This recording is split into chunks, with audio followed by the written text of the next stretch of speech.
Social मीडियावर एक थोडंसं जास्त वेळ जातो मुलांचा आणि बऱ्याचदा पालकांना वाटतं की तो यूट्यूबवर काहीतरी व्हिडिओ बघतोय, what ever it may be.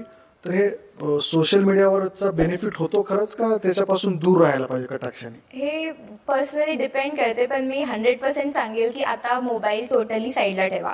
तुम्हाला जे पण यूट्यूबवर काहीच नाही आहे, तुमच्याकडे NCERTचे बुक्स आहेत, तुम्ही ते इनफ आहे तुमच्यासाठी. आणि जे पण काही डाऊट्स असतील तुम्ही ऑनलाईन करत असेल, मम्मी पप्पाच्या पॅरेंट्सच्या फोननी कॉल करून डायरेक्ट करा. आता टोटली मोबाईल साईडला ठेवा, कारण सोशल मीडिया आणि आता असं असतं की तुम्ही थोडंसं मेंटली फेडअप असतो आपण, की थकलेलो असतो ऑलरेडी. तर आता जास्त तुम्ही प्रोन असेल की सोशल मीडियाच्या आहारी आणि तुमचे 2 महिने असेच वेस्ट होतील, तुम्हाला नाही कळणार.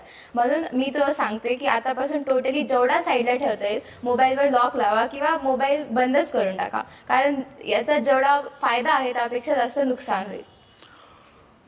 नीटमध्ये पर्टिक्युलरली मी बघितलंय फिजिक्स अवघड जातो, न्यूमेरिकल आहे शेवटी, तिथं लॉजिकल आहे, त्यामुळं मग बाकीच्या फिजिक्सवरच जास्त फोकस करायचा, मग बाकीच्या विषयाच्या मार्कावरती त्याचा वेगळा परिणाम होतो. असे मी बरेच विद्यार्थी बघितलेत, सब कुछ आ गया फिजिक्सने धोका दे दिया. तर हा सगळा बॅलन्स हे सगळं कसं सांभाळता येतं?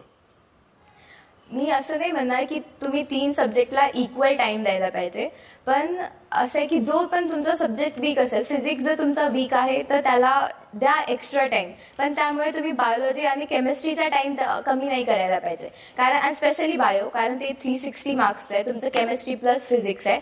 तर तुम्ही त्या 2ला अफेक्ट न करता एक्स्ट्रा टाइम 1-2 तास टाइमपास इकडचा कमी करून फिजिक्सला द्यावा असं मला वाटतं. तिन्ही सब्जेक्ट बॅलन्स करणं खूप इम्पॉर्टंट आहे, कारण कोणताही एक प्रश्न कोणत्याही सब्जेक्टचा चुकला तर तुम्हाला लास्टला ओव्हरऑल नुकसान होईल.